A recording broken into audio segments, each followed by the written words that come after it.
We will guide you through how to change perspective in Photoshop. Quick disclaimer, skipping this single step will affect your final result. So you need to follow this step-by-step guide carefully. If this guide helpful, don't forget to like and subscribe. First, don't forget to comment if you still need our help or want to ask something, and we will reach you as soon as possible. Second, open Adobe Photoshop. Open the image or project you want to edit. In the Layers panel, select the layer you want to transform, checking its thumbnail and name so the correct image is active. To preserve a backup, duplicate the layer first, then click the duplicate's eye icon to hide it while you work on the visible copy. Click Edit on the top menu to access the editing commands. Select Transform to open the submenu containing Photoshop's transformation methods.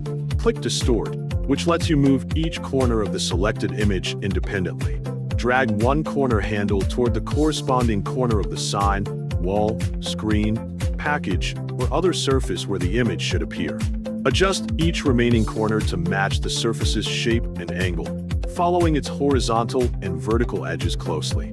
Continue moving the handles until the image fits the perspective correctly and follows the same depth and direction as the surface. Press the Enter key to apply the transformation and leave Distort mode. Return to the Layers panel and confirm that the transformed image layer is selected.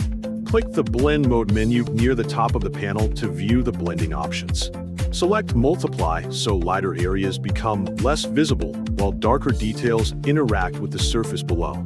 Look closely at how the image blends with the original texture, lighting, and shadows, checking whether the result feels naturally printed or painted onto the surface.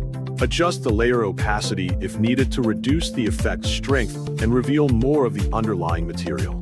When the placement and blending look right, save the project as a PSD file so the transformed layer, hidden backup, blend mode, and opacity remain editable.